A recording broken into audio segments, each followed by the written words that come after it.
Hello दोस्तों, नमस्कार। स्वागत है आपका एक बार फिर से आपके अपने चैनल गुरु एजुकेशन हब पर। और मैं Sangeeta Bishnoi.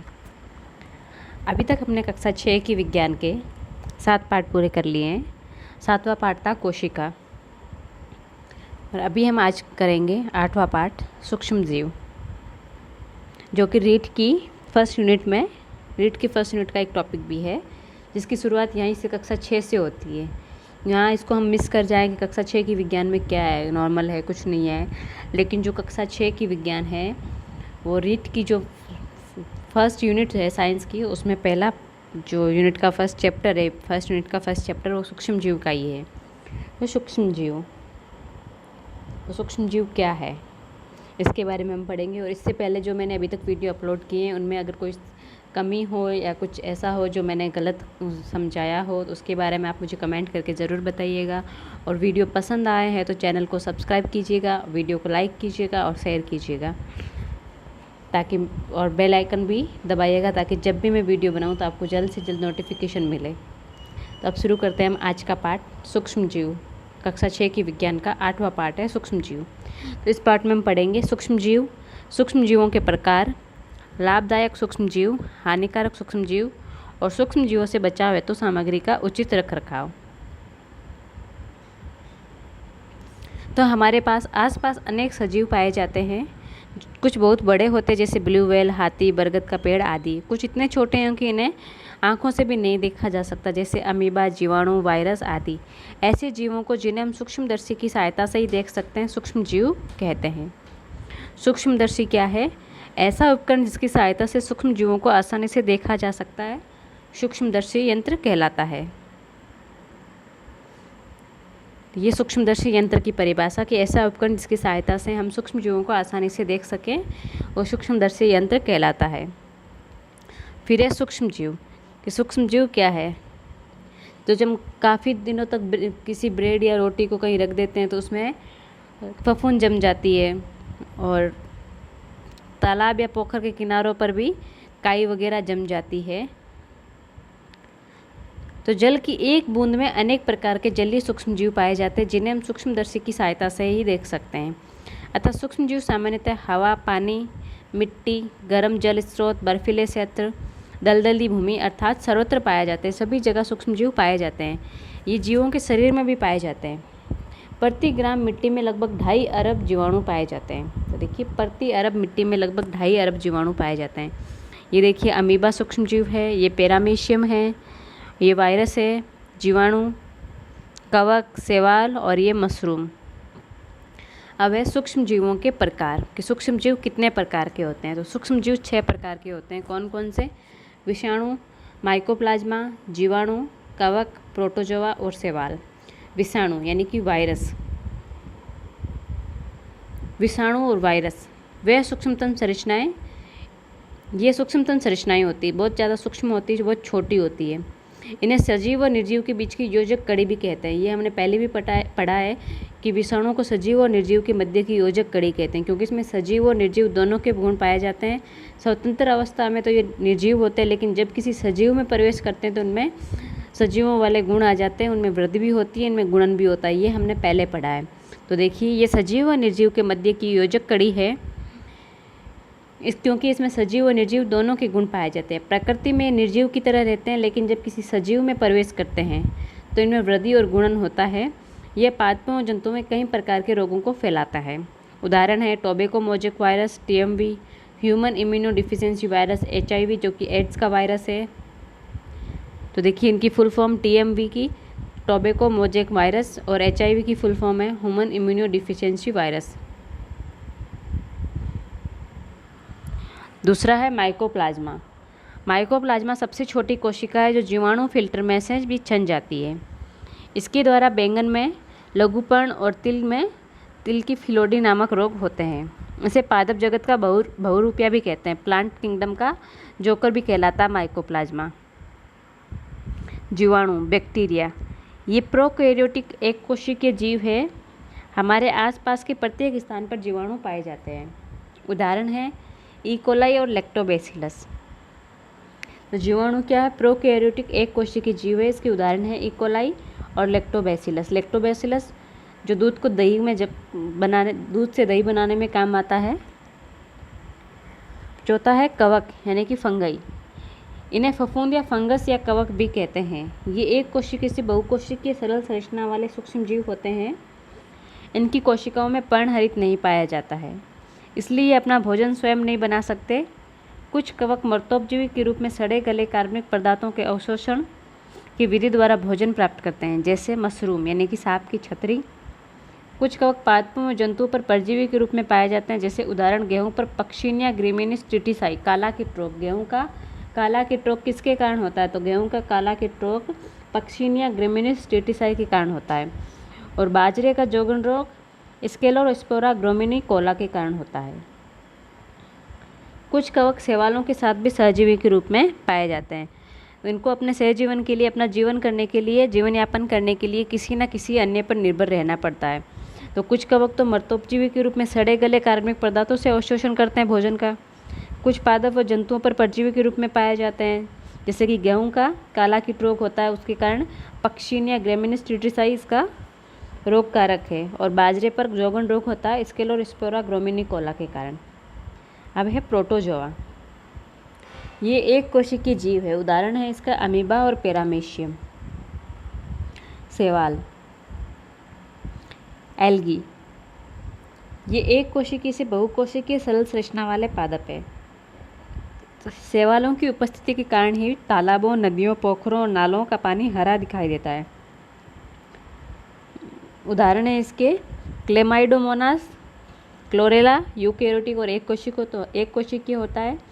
Spirogyra, Ulothrix eukaryotic और बहुकोशिकीय। नील हरित शैवाल प्रोकैरियोटिक और बहुकोशिकीय। अब है लाभदायक सूक्ष्म जीव। तो कुछ सूक्ष्म जीव लाभदायक भी होते हैं, तो कुछ सूक्ष्म जीव हानिकारक भी होते हैं। तो सबसे पहले हम देखते हैं लाभदायक सूक्ष्म जीव। तो दही बनाने के लिए हम दूध में दही जावन डालते हैं, उसी तभी दही जमता है। तो देखें, तो दही में उपस्थित लैक्टोबैसिलस जीवाणु के द्वारा दूध दही में बदल जाता है। तो इस आधार पर हम कह सकते हैं कि सूक्ष्म जीव हमारे लिए लाभदायक होते हैं। अब है सूक्ष्म जीवों से लाभ। खाद्य सामग्री निर्माण में, यानी कि भोजन सामग्री जो हम खाद्य सामग्री काम में लेते हैं, उनके निर्माण में सूक्ष्म जीवों के क्या क्या लाभ है। जैसे कि दही, पनीर, सिरका आदि के निर्माण में जीवाणुओं का उपयोग किया जाता है। यीस्ट का उपयोग डबल रोटी बनाने में, जलेबी बनाने हेतु गोल में खमीर उठाने के लिए किया जाता है। क्लोरेला का उपयोग सूप व अन्य खाद्य पदार्थ बनाने में किया जाता है। और क्लोरेला निर्मित खाद्य सामग्री का उपयोग आइसक्रीम बनाने में किया जाता है। तो यहाँ देखिए कि यीस्ट का उपयोग किस में किया जाता है। यीस्ट का उपयोग डबल रोटी और जलेबी बनाने के लिए प्रयुक्त गोल में खमीर उठाने के लिए किया जाता है। और क्लोरेला का उपयोग सूप बनाने में और उसके साथ साथ आइसक्रीम बनाने में किया जाता है। फिर है औषधि निर्माण में, दवाइयों के निर्माण में सूक्ष्म जीवों के उपयोग। तो क्लोस्ट्रीडियम बोटुलिनम नामक जीवाणु से विटामिन B12 और एंथ्रेक्नाइड बेसिलाई नामक जीवाणु से रोग प्रतिरोधक पदार्थ तैयार किए जाते हैं। तो क्लोस्ट्रीडियम बोटुलिनम नामक जीवाणु से विटामिन B12, तो B12 किससे तैयार किया जाता है? Clostridium botulinum. ध्यान रखिएगा, विटामिन B12 क्लोस्ट्रीडियम बोटुलिनम नामक जीवाणु से विटामिन B12 यानी कि B12 और एंथ्रेक्नाइड बेसिलाई नामक जीवाणु से रोग प्रतिरोधक पदार्थ तैयार किया जाता है। और पेनिसिलियम तो पता ही है सभी को। तो पेनिसिलियम नामक कवक से पेनिसिलिन नामक जीवन रक्षक औषधि बनाई जाती है। ये प्रश्न बहुत बार एग्जाम में आ जाता है। पेनिसिलिन क्या है? तो पेनिसिलिन एक जीवन रक्षक औषधि है जो कि पेनिसिलियम कवक से बनाई जाती है और इसका उपयोग टीके और प्रतिजैविक के रूप में किया जाता है और इसकी खोज अलेक्जेंडर फ्लेमिंग द्वारा की गई। जैविक नाइट्रोजन स्थिरीकरण जीवाणुओं की कई प्रजातियों में अन्य सूक्ष्म जीवों द्वारा वातावरण में उपस्थित नाइट्रोजन को पादपों हेतु उपयुक्त यौगिकों में रूपांतरण करने की प्रक्रिया नाइट्रोजन यौगिकीकरण या नाइट्रोजन स्थिरीकरण कहलाती है। उदाहरण दलहनी पौधे जैसे कि मूंग, मोठ, चना, मटर की जड़ गुलिकाओं में पाए जाने वाले राइजोबियम जीवाणु, जो कि दलहनी पौधे होते हैं, दाल के पौधे होते हैं, मूंग है, मोठ है, चना है, मटर है, इनकी जड़ों में, जड़ गुलिकाओं में राइजोबियम जीवाणु पाया जाता है, जो कि वातावरण में उपस्थित नाइट्रोजन को यौगिकों में रूपांतरित करता है। इस प्रक्रिया को नाइट्रोजन यौगिकीकरण कहते हैं। तो देखिए, ये दलहनी पौधा है, इसकी जड़ों में पाई जाने वाली जड़ गुलिकाएं कैसी होती है। हम गाँव में सभी लोग खेती करते हैं, जब मूंग या मोठ तो मिलते ही हैं। अभी खेती करेंगे तो उसके बाद जब मूंग मोठ को उखाड़ेंगे तो उनको देखिएगा, जड़ समेत उखाड़ने पर उनकी जड़ों में हमें गांठ रूपी संरचनाएं मिलती है। तो उन गांठ रूपी संरचनाओं को गांठें या गुलिकाएं कहते हैं। इनमें राइजोबियम जीवाणु पाए जाते हैं। ये वायुमंडल की नाइट्रोजन को नाइट्रेट में बदलते हैं। राइजोबियम जीवाणु वायुमंडल की नाइट्रोजन को नाइट्रेट में बदलते हैं और नाइट्रेट से भूमि उपजाऊ बनती है। तो नाइट्रोजन से कौन किस में बदलते हैं? नाइट्रेट में। कौन? राइजोबियम जीवाणु। पौधों में नाइट्रोजन का मुख्य स्रोत यही नाइट्रेट नामक यौगिक है। नाइट्रोजन प्रोटीन का अभिन्न घटक है। किसान इसी कारण एक वर्ष दलहनी फसलें जैसे कि मूंग, मोठ, ज्वार और दूसरे वर्ष अनाजी फसल जैसे कि बाजरा, ज्वार आदि की बुआई करते हैं। तो हम जैसे गांव में खेती करते हैं तो कहते हैं कि इस बार चौमासे में हम ये खेती करेंगे, बारिश के मौसम में इस बार तो मूंग मोठ करेंगे, और अगली बार कि पिछली बार मूंग मोठ किए तो इस बार बाजरा, ज्वार ये करते हैं। सेम फसल उसको रिपीट नहीं करते। सेम फसल रिपीट करने पर उसकी पैदावार कम होती है। अब ये नाइट्रोजन चक्र, जब मृत जंतुओं एवं पादपों का अपघटन होता है तब उनमें उपस्थित नाइट्रोजन गैस मुक्त होकर वायुमंडल में चली जाती है और यही नाइट्रोजन गैस वापस पादपों द्वारा ग्रहण की जाती है। इस प्रकार प्रकृति में ये चक्र निरंतर चलता रहता है। इससे वायुमंडल में नाइट्रोजन की मात्रा स्थिर बनी रहती है। वायुमंडल की मुक्त नाइट्रोजन का उपयोगी यौगिकों में बदलकर सजीवों में पहुंचना और पुनः इससे नाइट्रोजन का मुक्त होकर वायुमंडल में मिलना नाइट्रोजन चक्र कहलाता है। तो वायुमंडल की जो मुक्त नाइट्रोजन है उसका यौगिकों में बदलकर सजीवों में पहुंचना और वापस नाइट्रोजन मुक्त होकर वायुमंडल में मिलना नाइट्रोजन चक्र कहलाता है। नाइट्रोजन का नाइट्रोजन यौगिक बनना, सजीवों द्वारा ग्रहण करना, वापस सजीवों द्वारा नाइट्रोजन मुक्त होकर वायुमंडल में मिलना नाइट्रोजन चक्र कहलाता है। चौथा उपयोग है सूक्ष्म जीवों का लाभदायक के रूप में ह्यूमस निर्माण में। जीवाणुओं के द्वारा पत्तियां, गोबर व अन्य अपशिष्ट पदार्थ अपघटित होकर ह्यूमस में बदल जाते हैं। इस कारण मृदा उपजाऊ बनती है। अगला है टूथपेस्ट बनाने में। तो इसके लिए भी सूक्ष्म जीवों का उपयोग होता है। जेंथोमोनास कैम्पेस्ट्रिस नामक सूक्ष्म जीव। और टूथपेस्ट बनाने में किसका उपयोग होता है? Xanthomonas campestris. याद रखिएगा, Xanthomonas campestris. Xanthomonas campestris toothpaste बनाने में। हानिकारक सूक्ष्म जीव, ये तो थे लाभदायक सूक्ष्म जीव। अब है हानिकारक सूक्ष्म जीव। तो हानिकारक भी होते हैं कौन कौन से? रोग उत्पन्न करने वाले सूक्ष्म जीव। रोग उत्पन्न करने वाले सूक्ष्म जीवों को रोगाणु कहते हैं। मनुष्य में ये क्षय रोग यानी कि टीबी, कुकर खांसी, डिफितीरिया, टिटनेस, हैजा, मलेरिया, चर्म रोग आदि सूक्ष्म जीवों के कारण ही होते हैं। एंथ्रेक्स मनुष्य और जंतुओं में होने वाली सबसे भयानक बीमारी है। गाय में खुरपका और मुंहपका रोग वायरस द्वारा होता है। भिंडी का कैंकर रोग जीवाणु जनित होता है। गेहूं की रस्ट कवक जनित होती है। भिंडी का पीत, सीरा, मोजेक जनित वायरस जनित रोग सूक्ष्म जीव द्वारा होते हैं। अभी वर्तमान में चल रहा है ये कोरोना वायरस, ये भी एक वायरस है। सूक्ष्म जीवों के कारण ये रोग उत्पन्न हुआ है। तो कुछ बीमारियां जिसमें होती है जिनका इलाज मिल जाता है सूक्ष्म जीवों का, कुछ सूक्ष्म जीवों की बीमारियों का इलाज नहीं मिलता है। जो कोरोना वायरस है ये कोविड फैमिली का है। तो सूक्ष्म जीव उत्पन्न करने वाले, रोग उत्पन्न करने वाले सूक्ष्म जीव। एंथ्रेक्स रोग है जो मनुष्य और जंतु दोनों में होने वाला सबसे भयानक रोग है। तो नींबू में कैंकर रोग होता है, वो जीवाणु जनित होता है। गेहूं का रस्ट होता है, वो कवक जनित होता है। भिंडी का पित्त, सीरा, मोजेक वायरस है, वो जो वायरस जनित रोग है। अब ये खाद्य पदार्थों को हानि पहुंचाना। अनाज, दाल, पके हुए फल, भोजन, अचार आदि सूक्ष्म जीवों के कारण खराब हो जाते हैं। अतः इन्हें सूक्ष्म जीवों के संक्रमण से बचाना चाहिए। अब एक खाद्य पदार्थों को विषाक्त करना, जहरीला करना। क्लोस्ट्रीडियम बोटुलिनम जीवाणु खाद्य पदार्थों को विषाक्त कर देते हैं, जिनसे इन्हें ग्रहण करने वालों को उल्टी, दस्त होने लगती है और कभी कभी इनकी मृत्यु भी हो सकती है। तो क्लोस्ट्रीडियम बोटुलिनम जीवाणु खाद्य पदार्थों को विषाक्त कर देते हैं, जहरीला कर देते हैं। बहुमूल्य वस्तुओं को नष्ट करना। कपड़े, कागज, लकड़ी, चमड़ा आदि से बनी सभी प्रकार की बहुमूल्य वस्तुओं को सूक्ष्मजीव खराब कर देते हैं, जिससे उनकी गुणवत्ता कम हो जाती है। अब इनसे बचाव के लिए क्या रखरखाव करने चाहिए वो देखते हैं। घरों में अनाज, दालें, कपड़े आदि को समय समय पर धूप में सुखाना, पकाई हुई दाल, दूध आदि भोज्य पदार्थों को ठंडी जगह पर रखना, अचार में तेल मुरब्बों में शक्कर डालना, सिरके का उपयोग कर भोज्य पदार्थों को संरक्षित करना, धान व दालों में पारद गोली और नीम की पत्तियों का उपयोग करना। जब भी हम दाल वगैरह या गेहूँ वगैरह जब इनको स्टोर करके रखते हैं साल भर के लिए, तो उसमें नीम की पत्तियाँ ज़रूर डालते हैं हम लोग। अब है खाद्य परिरक्षण, कि हम भोजन को सुरक्षित कैसे रख सकते हैं, भोजन को प्रदूषित होने से कैसे बचाया जा सकता है। तो देखिए,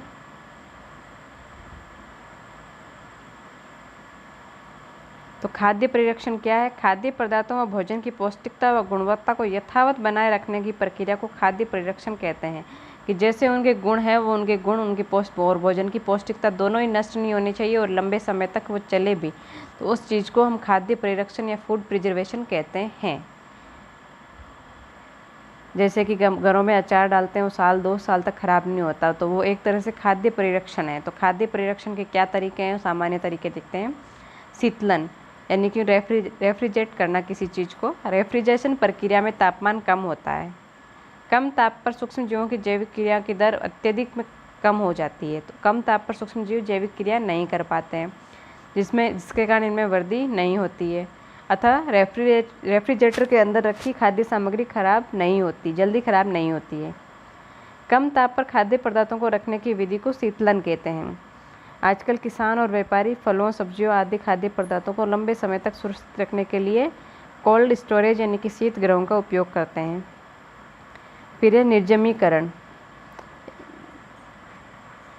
पहले पुराने समय में इंजेक्शन और लगाने से पहले जो कांच और इंजेक्शन चेंज नहीं करते थे, उनको गर्म कर देते, गर्म पानी में डाल के उनको साफ़ करते थे। तो उनको गर्म क्यों करते थे? ताकि वो जीवाणु रहित हो जाए। तो आजकल काम में ली जाने वाली सीरीज व सुइयाँ निर्जमीकृत होती है, उनका एक ही बार उपयोग किया जा सकता है। तो इंजेक्शन की सीरीज व सुई को उबलते हुए जल में गर्म कर रोगाणु मुक्त करने की प्रक्रिया निर्जमीकरण कहलाती है। फिर है ऑपरेशन के लिए प्रयोग किए जाने वाले औजार और सामग्री। इनको सूक्ष्म जीवों से मुक्त करने हेतु ऑटोक्लेव नामक यंत्र का उपयोग किया जाता है। ऑपरेशन में जो भी सामग्री काम आती है, औजार काम में आते हैं, उनको काम में लेने के बाद फेंका नहीं जा सकता, इसलिए उनको सूक्ष्म जीवों से मुक्त करने के लिए एक यंत्र आता है ऑटोक्लेव, उसको कहते हैं। ऑटोक्लेव यंत्र से ऑपरेशन में काम आने वाले औजार और सामग्री को रोग मुक्त, जीवाणु मुक्त किया जाता है। इसमें वो सारे ऑटोक्लेव में वो यंत्र और औजार डाल दिए जाते हैं। फिर वो एक प्रेशर कुकर की भांति कार्य करता है। और कुछ औजारों को पराबैंगनी यानी कि अल्ट्रावायलेट किरणों के द्वारा भी रोगाणु रहित किया जाता है। तो ऑपरेशन के लिए प्रयोग में आने वाले औजार व सामग्रियों को सूक्ष्म जीवों से मुक्त करने के लिए ऑटोक्लेव नामक यंत्र का उपयोग किया जाता है, जो प्रेशर कुकर की भांति कार्य करता है। पराबैंगनी किरणों द्वारा भी वस्तुओं को रोगाणु रहित किया जाता है। अब है पाश्चुरीकरण। तो आजकल डिब्बाबंद खाद्य पदार्थों का उपयोग बढ़ रहा है। डिब्बों या बोतलों में बंद दूध व अन्य खाद्य पदार्थों को डिब्बों में अथवा बोतलों में भरने से पहले 60 डिग्री तापमान पर 30 मिनट तक गर्म कर ठंडा किया जाता है, और ये प्रक्रिया 2 से 3 बार करने पर इसमें उपस्थित हानिकारक सूक्ष्म जीव नष्ट हो जाते हैं। सूक्ष्म जीवों को नष्ट करने की ये विधि पाश्चुरीकरण कहलाती है। तो जो हम सरस है, अमूल है, ये दूध पीते हैं, इन दूध को पैक करने से पहले इनको 60 डिग्री तापमान पर 30 मिनट तक गर्म किया जाता है, और गर्म करके फिर ठंडा करते हैं, और इस प्रोसेस को 2 से 3 बार यानी कि 2 से 3 बार उनको 60 डिग्री पर गर्म किया जाता है। उसके पश्चात उनको ठंडा करके फिर डब्बों में पैक किया जाता है, और डब्बों में पैक करने से पहले उनमें जो भी उपस्थित हवा है उनको भी निकाल दिया जाता है, जिससे हवा के कारण भी सूक्ष्मजीव वृद्धि नहीं कर पाते हैं। तो पाश्चुरीकरण, जो कि दूध काम में लेते हैं, डिब्बाबंद जो भी चीज़ें हैं, वो इसलिए ख़राब नहीं होती क्योंकि उनको 60 डिग्री तापमान पर 30 मिनट तक गर्म कर किया जाता है, और ये प्रक्रिया 2 से 3 बार दोहराई जाती है। तो इस प्रक्रिया को पाश्चुरीकरण कहते हैं। इन पाश्चुरीकृत खाद्य पदार्थों को डिब्बों में भरने के बाद उसमें उपस्थित हवा को निकाल कर बंद किया जाता है, जिससे हवा के अभाव में सूक्ष्मजीव वृद्धि नहीं कर पाते हैं। डिब्बे पर अंकित वह दिनांक जिसके पूर्व उस खाद्य पदार्थ का उपयोग कर लेना चाहिए उसे एक्सपायरी दिनांक कहते हैं। डिब्बाबंद खाद्य पदार्थों को खरीदने से पूर्व एक्सपायरी दिनांक अवश्य देखनी चाहिए। इस प्रकार के डिब्बाबंद खाद्य पदार्थों का उपयोग एक्सपायरी दिनांक से पहले कर लेना चाहिए। अगला है निर्जलीकरण। इसमें खाद्य पदार्थों से जल को निकाल दिया जाता है। उदाहरण अनाज व दालों से नमी हटाने के लिए इन्हें धूप में सुखाया जाता है। फिर है उबालकर सूक्ष्म जीवों को नष्ट करना। तो द्रव्य खाद्य पदार्थों को उबालकर उनमें सूक्ष्म जीवों को नष्ट किया जा सकता है। उदाहरण है दूध और जल आदि को उबालना। फिर है रसायनों का उपयोग कर। ऐसे पदार्थ जो खाद्य पदार्थ परिरक्षण में मदद करते हैं वे परिरक्षक कहलाते हैं। उदाहरण है सोडियम बेंजोएट और पोटेशियम मेटाबाइसल्फेट का उपयोग। तो सोडियम बेंजोएट और पोटेशियम मेटाबाइसल्फेट का उपयोग शरबत, स्क्वाश और केचप आदि के परिरक्षण में किया जाता है। शरबत बहुत टाइम तक खराब नहीं होता है, केचप भी खराब नहीं होता है, यानी कि टोमेटो सॉस और ये सारी चीज़ें खराब नहीं होती। क्यों? क्योंकि इनमें एक जो केमिकल है वो है सोडियम बेंजोएट और पोटेशियम मेटाबाइसल्फेट। इनका उपयोग किया जाता है इनके परिरक्षण में। फिर है नमक, शक्कर, तेल व सिरके का उपयोग। तो मांस, अचार, जैम, जेली और सब्जियों के परिरक्षण में नमक, शक्कर, तेल व सिरके का उपयोग किया जाता है। अचार डालते हैं तो अचार में जब हम पूरा उसके अचार के ऊपर तक तेल डालते हैं तभी वो ख़राब नहीं होता, लेकिन अगर उसमें ऊपर तक तेल नहीं डालेंगे तो उसमें फफूंद आ जाती है, अचार सफ़ेद सफ़ेद सा हो जाता है, ख़राब हो जाता है। तो इनका उपयोग भी खाद्य परिरक्षण में किया जाता है। फिर है सूक्ष्म जीवनाशक पदार्थ। गंदे हाथों को धोने के लिए साबुन का उपयोग किया जाता है। गंदे आंगन, शौचालय, स्नानघर आदि को जीवाणु रहित करने के लिए फिनाइल का उपयोग करते हैं। फिर है जल को जीवाणु रहित करने के लिए chlorine, bleaching powder, potassium permanganate आदि पदार्थों का उपयोग किया जाता है। इसके अतिरिक्त कार्बोलिक अम्ल का उपयोग सूक्ष्म कीटनाशक पदार्थ के रूप में किया जाता है। तो जल को जीवाणु रहित करने के लिए chlorine, bleaching powder, potassium permanganate आदि का उपयोग किया जाता है। और इसके अलावा कार्बोलिक अम्ल का उपयोग सूक्ष्म कीटनाशक पदार्थ के रूप में किया जाता है। तो अभी तक हमने इस पाठ में पढ़ा सूक्ष्म जीव कि सूक्ष्म जीव क्या है, कितने प्रकार के हैं। तो सूक्ष्म जीव जिनको हम सूक्ष्मदर्शी की सहायता से देख सकते हैं सूक्ष्म जीव कहलाते हैं। सूक्ष्म जीव 6 प्रकार के होते हैं: विषाणु, माइकोप्लाज्मा, जीवाणु, कवक, प्रोटोजोआ और शैवाल। विषाणु सजीव और निर्जीव के बीच की योजक कड़ी है। माइकोप्लाज्मा ये सबसे छोटी कोशिका जो जीवाणु फिल्टर से भी निकल जाती है और इसे पादप जगत का बहुरूपिया भी कहते हैं। जीवाणु ये एक कोशिक के प्रोकैरियोटिक जीव है। कवक है जो दूसरों पर निर्भर रहते हैं अपने भोजन के लिए, क्योंकि इनमें पर्णहरित नहीं पाया जाता है। प्रोटोजोआ ये एक कोशिकीय जीव है। शैवाल ये एक कोशिकीय सरल संरचना वाले पादप है। एक कोशिकीय से बहुकोशिकीय सरल संरचना वाले पादप है। फिर लाभदायक सूक्ष्म जीव। सूक्ष्म जीवों का उपयोग लाभदायक सूक्ष्म जीवों जो भी लाभ होते हैं इनसे, तो यीस्ट का उपयोग डबल रोटी बनाने में, क्लोरेला का उपयोग सूप बनाने में और क्लोरेला निर्मित खाद्य पदार्थों का उपयोग आइसक्रीम बनाने में भी किया जाता है। और औषधि निर्माण में क्लोस्ट्रीडियम बोटुलिनम नामक जीवाणु से विटामिन B12 बनाया जाता है और एंथ्रेक्नाइड बेसिलाइस नामक जीवाणु से रोग प्रतिरोधक पदार्थ तैयार किया जाता है। और पेनिसिलियम नामक कवक से पेनिसिलिन नामक जीवन रक्षक औषधि बनाई गई और इसकी खोज अलेक्जेंडर फ्लेमिंग ने की। फिर है जैविक नाइट्रोजन स्थिरीकरण। तो जो प्रकृति में मुक्त नाइट्रोजन है उसको नाइट्रोजन के यौगिकों में बदलना नाइट्रोजन स्थिरीकरण या नाइट्रोजन यौगिकीकरण कहलाता है। उदाहरण है दलहनी पादपों की जड़ों में पाए जाने वाला राइजोबियम जीवाणु। फिर है हानिकारक सूक्ष्म जीव। उससे पहले ये जेंथोमोनास कैम्पिस्ट्रिट, ये कोलगेट यानी कि टूथपेस्ट बनाने में काम में लिया जाता है। फिर है हानिकारक सूक्ष्म जीव है जो रोग उत्पन्न करते हैं, खाद्य पदार्थों को हानि पहुंचाते हैं, खाद्य पदार्थों को विषाक्त कर देते हैं, बहुमूल्य वस्तुओं को नष्ट करते हैं। फिर खाद्य परिरक्षण यानी कि खाद्य खाने की जो चीज़ें हैं उनको हम कैसे काफ़ी समय तक बचा के रख सकें। तो इसके लिए शीतलन, निर्जमीकरण, निर्जलीकरण, पाश्चुरीकरण, उबालकर, रसायनों का उपयोग कर, नमक, तेल व सिरके का उपयोग करते हैं। सूक्ष्म जीवनाशक पदार्थ जल को जीवाणु रहित करने के लिए जो क्लोरीन है, ब्लीचिंग पाउडर है, पोटेशियम परमैंगनेट आदि का उपयोग किया जाता है। तो देखिए इस पाठ के महत्वपूर्ण बिंदु। तो सूक्ष्म जीवों को सूक्ष्मदर्शी यंत्र द्वारा ही देखा जा सकता है। सूक्ष्म जीव 6 प्रकार के होते हैं: विषाणु, जीवाणु, कवक, प्रोटोजोआ, शैवाल और माइकोप्लाज्मा। दही, सिरका, पनीर आदि के निर्माण में जीवाणुओं का उपयोग किया जाता है। डबल रोटी बनाने में यीस्ट कवक का उपयोग होता है। क्लोरेला नामक एक कोशिकीय जीव द्वारा खाद्य सामग्री बनाई जाती है। पेनिसिलिन नामक औषधि पेनिसिलियम नामक कवक से बनाई जाती है। मटर के पौधों की जड़ों में उपस्थित राइजोबियम नामक जीवाणु वायुमंडल की नाइट्रोजन को नाइट्रेट में बदल देता है। सूक्ष्मजीव पौधों व जंतुओं में रोग उत्पन्न करते हैं। रेफ्रिजरेशन द्वारा वस्तुओं को सूक्ष्मजीवों से बचाया जा सकता है। पाश्चुरीकरण क्रिया द्वारा डिब्बाबंद वस्तुओं को सूक्ष्मजीव रहित किया जाता है। तो ये रीट की पहली यूनिट की एक टॉपिक है कि सूक्ष्मजीव, उसमें सूक्ष्मजीव लाभदायक सूक्ष्मजीव भी है, हानिकारक सूक्ष्मजीव भी है। तो उसका छोटा सा पार्ट हमने यहाँ पढ़ा। आगे लाभदायक सूक्ष्मजीव, हानिकारक सूक्ष्मजीव, वायरस से होने वाले रोग, वो सारे हम लोग आगे की क्लासों में पढ़ेंगे, लेकिन ये उसका एक बेसिक पार्ट। तो ये देखिए, इसकी क्वेश्चन है, मल्टीपल चॉइस क्वेश्चन है। सूक्ष्मजीव क्या है? किसी सूक्ष्मजीव में सजीव और निर्जीव दोनों के गुण पाए जाते हैं। प्रतिजैविक औषधि है और एक कोशिकीय जीव है। इसके साथ में रिक्त स्थानों की पूर्ति कीजिए। सूक्ष्मदर्शी की सहायता से किसे देखा जा सकता है?